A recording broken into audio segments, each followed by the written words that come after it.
สบายดีมาพบกันคือเก่าเนาะมื้อนี้วันพักของเรา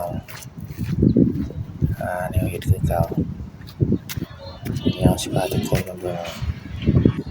งานถมดินเนาะพอดีแถวใกล้ๆเพิ่นได้ขุดดินเนาะเราก็เลยจัดมา 3-4 รถถมเดินบ้านสวนเราเนาะรถ6ล้อน้อยเนาะอันนี้คุมงานเองปกติ6ล้อน้อยธรรมดาราคาประมาณ 2,000 แสนนี่แหละ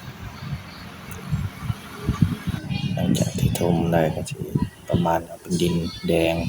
ปนหินแห่เนาะก็สิดินนี่ว่าเกรดดีแหละจากนั้นเราก็จะได้สระ อย่าไปนานเลย เด็กๆมาสระเนาะ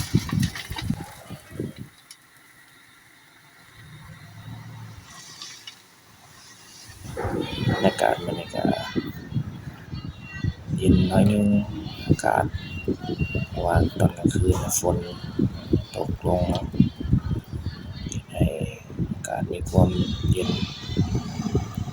ตอนเช้ามาก็แดดคือเก่า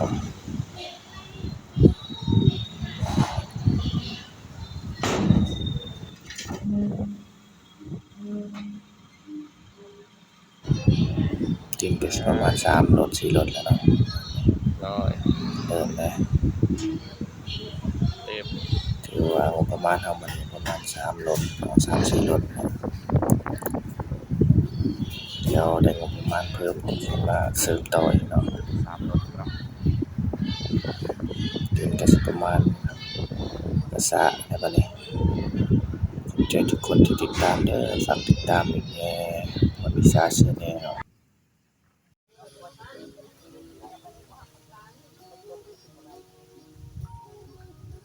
เป็นทางเลย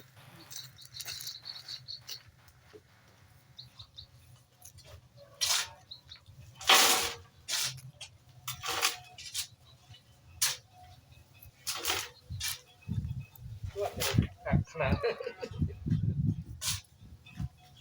แก้วคิว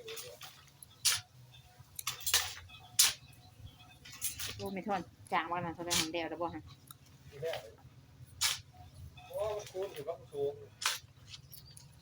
ห้องระบบมันมีที่สูงแต่ที่สูงคือระบบเหรอ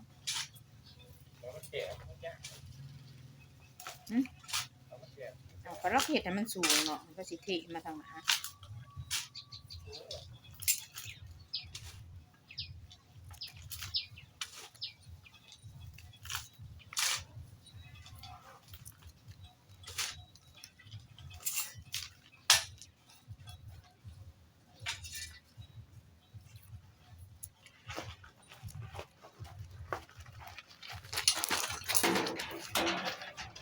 ไปแป้งแต่บ่ได้ตู้บ่โซกเนาะคุณโซก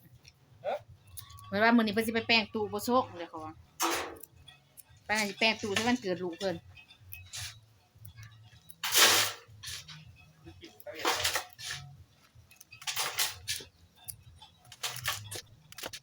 ไปเขียนนึงเดี๋ยวยังให้คอยเกี่ยวได้จบเบิ่งแต่ต้องเกี่ยวต้องเงาหมดนะไปสวดมา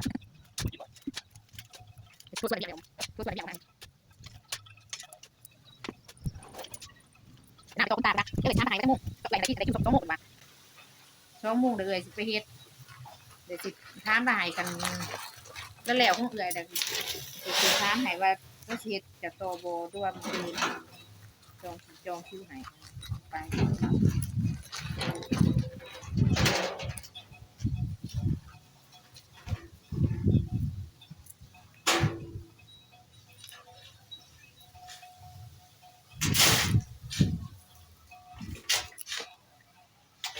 เที่ยวมาจะเมื่อจีนถึงเลย